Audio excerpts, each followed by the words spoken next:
Salut à tous, c'est le guerrier solide. J'espère que vous portez tous bien et que vous êtes en forme. N'oubliez pas de like massivement cette vidéo aussi, les amis. Donc aujourd'hui, je vous poste encore une autre vidéo pour commencer à alimenter cette nouvelle chaîne que je viens de créer récemment. Donc là, ça va être une petite vidéo de remise en question. Et ça concerne le manque d'éthique et de morale dans la communauté noire en général. Et ça, c'est que mon observation personnelle.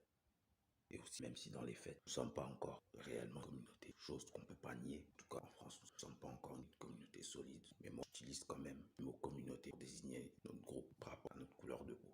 Donc, pour en revenir maintenant au sujet de la vidéo, et bien sûr de mon observation. Alors moi, après, je laisse aussi les gens y réfléchir et se faire leur propre avis. Et donc, j'ai remarqué dans notre communauté, en général, nous avons un grand problème d'éthique, voire même aussi d'inversion de valeurs. Même si ça concerne pas que nous les Noirs, dans le monde actuel dans lequel nous vivons tous, ce problème d'inversion des valeurs, quelque chose qui est globalisé chez tout le monde. Mais moi, dans cette vidéo, je vais rester concentré sur les Noirs, notre communauté, comme d'habitude. C'est pas parce que chez les autres, il y a aussi une inversion de valeurs. Chez nous, on ne doit rien faire pour lutter contre. Notre but n'est pas d'être comme les autres. Même si actuellement, nous sommes les derniers. Et notre but dans le futur, c'est que notre communauté évolue et qu'elle soit meilleure qu'à l'heure actuelle. Donc pour cela, il va falloir qu'on se retrousse les mains, qu'on travaille sérieusement et qu'on change aussi certaines mentalités. Donc le premier problème d'éthique qu'on a les Noirs, c'est qu'on aime beaucoup défendre l'indéfendable par motif. Si la personne est noire et qu'on a même couleur de peau, il y en a aussi qui défendent une personne noire juste parce qu'ils sont de même origine, soit de même ethnie. Et si, admettons, la personne, elle est noire, et qu'elle a de l'argent, qu'elle est riche, milliardaire, c'est encore pire. N'en parlons même pas. Elle sera quand même soutenue, même si elle a fait du mal. Donc il y a la solidarité malsaine, sous prétexte que la personne est noire, comme nous. Quoi qu'il arrive, il faut la défendre, même quand la personne en question, elle a fait quelque chose de très grave. Et ça, pour moi, c'est quelque chose de contre-productif, d'irrationnel, défendre une personne, même quand elle a commis des choses graves et punissable par la loi, sous prétexte qu'elle soit noire. Lorsqu'on a une vision communautaire, on peut défendre des personnes noires qui sont nos semblables. Ça, bien évidemment, je suis pour.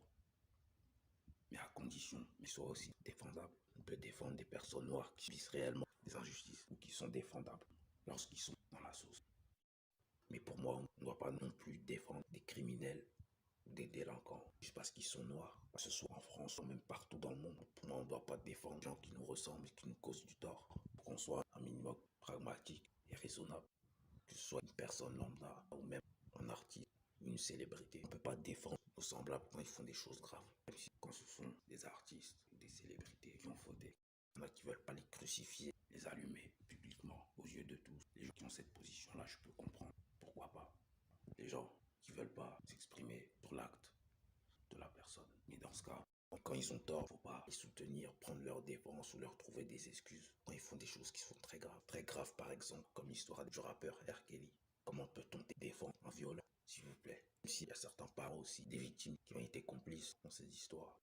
Enfin bref, il y a le fait de défendre l'indéfendable, premièrement. Le deuxième problème éthique, c'est qu'on encourage et qu'on valorise la médiocrité. On encourage et on défend certains comportements dans notre communauté qu'on ne devrait même pas encourager. Par exemple, les hommes dans notre communauté. Un homme qui trompe sa femme, c'est limite quelque chose qui est banalisé, quelque chose de normal. Alors que normalement, on doit condamner ce genre d'attitude quand certains nos aînés, certains hommes noirs le font. Parce que si de génération en génération on est comme ça, c'est parce que justement on nous montre parfois de mauvais exemples. Dans notre communauté, entre guillemets, pour être un homme, pour être un vrai homme, il faut que tu sois un charognard. Il y en a même qui s'en vantent. Faut limite que tu trompes ta femme, que tu couches avec plein de femmes différentes, jusqu'à même parfois les mettre ensemble, même en étant marié. J'ai déjà des enfants. Malgré ça, ça continue à enceinter d'autres femmes. Donc des enfants avec plusieurs femmes différentes. Limite, on trouve ça normal. Il y en a même qui encouragent cela.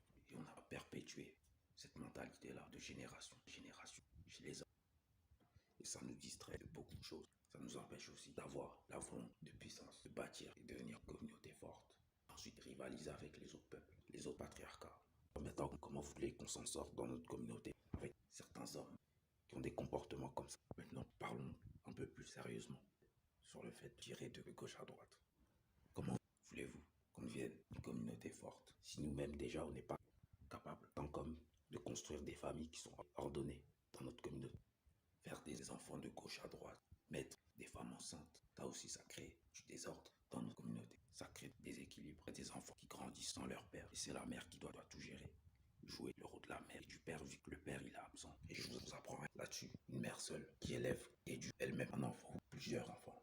C'est pas quelque chose qui est facile pour une mère. Quand les pères sont absents ou démissionnaires, ça donne une charge en plus à la mère.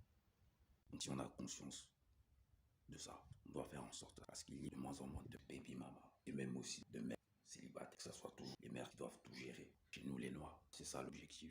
Il faut qu'on ait aussi certaines disciplines, nous les hommes, selon moi, pour faire des familles ordonnées déjà. Ça commence par des couples monogames. Moi perso, pas pour la polygamie. S'il y en a qui veulent l'être, c'est votre droit. Mais assurez-vous d'avoir les moyens de votre politique, d'avoir les moyens financièrement et d'être responsable pour assumer tous vos enfants et toutes vos femmes. Voilà. Et moi, personnellement, la polygamie, je suis contre. Pour moi, pour avoir des familles ordonnées et stables dans notre communauté, il faut qu'on construise des foyers monogames. Il faut qu'on arrête d'encourager aussi des bêtises, de valoriser certaines attitudes. Surtout, nous les hommes, nous devons être les premiers à condamner ces comportements-là dans notre communauté. Lorsqu'il y a des hommes noirs qui trompent leurs femmes, on doit arrêter de valoriser ces attitudes pour que les mentalités changent. Et puis, en tant qu'homme, si vous savez au fond de vous que vous n'êtes pas fidèle, vous êtes des coureurs de jupons, ne vous engagez pas, ne vous mariez pas. Comme ça, vous ne tromperez personne en restant célibataire. Ça, là, vous pourrez vous amuser et faire vos choses. Tout en vous protégeant, bien sûr, pour ne pas faire de milliards d'enfants dans la nature. Aujourd'hui, il y a des moyens de contraception pour ne pas avoir d'enfants. Donc, chacun doit prendre ses responsabilités, que ce soit les hommes comme les femmes. Parce que pour moi, s'il y a une grossesse qui n'est pas désirée, pour moi, c'est la faute des deux qui ont eu le rapport. C'est ni la faute uniquement de l'homme, ni uniquement la faute de la femme. Les deux sont fautifs. Parce qu'ils avaient le choix aussi de se protéger, avoir leur rapport. Donc dans notre communauté, il faut qu'on arrête de défendre l'indéfendable. Il faut qu'on revoie aussi notre sens de l'éthique et morale. Il faut qu'on arrête d'encourager la médiocrité et la bêtise. Il faut se dire les choses et être honnête. Si aujourd'hui notre communauté est la dernière, c'est une grande partie à cause de nous, les hommes noirs. Donc si on veut s'en sortir, on a intérêt de retrousser les manches. Les femmes noires ont aussi leur tard, bien évidemment. Mais c'est nous les hommes, normalement, qui devons être plus fiers de ce que nous sommes. Qui devraient être plus endogames, normalement. Mais malheureusement, certains hommes noirs, voire même la plupart, lorsqu'ils réussissent ou atteignent un certain niveau économique, ils partent se métisser, comme s'il n'y avait pas de femmes dans la communauté. Mais bref, après on se plaint, on nous traite de complexés si on n'est pas capable de choisir en priorité nos femmes, les femmes de notre communauté, en tant comme noirs. Que voulez-vous les autres disent de nous en général? Donc pour finir, arrêtons d'encourager les bêtises dans notre communauté. Un vrai homme n'a pas besoin de tromper, d'avoir plusieurs femmes, coucher avec plusieurs femmes différentes, en sautant sur tout ce qui bouge, comme un animal qui n'a aucune maîtrise. Ça, ce sont des conneries. Un vrai homme, c'est celui qui assume, qui est responsable, qui assume ses responsabilités. Merci à vous de m'avoir suivi. Si ce n'est pas encore fait avant, vous sauvez comme des voleurs.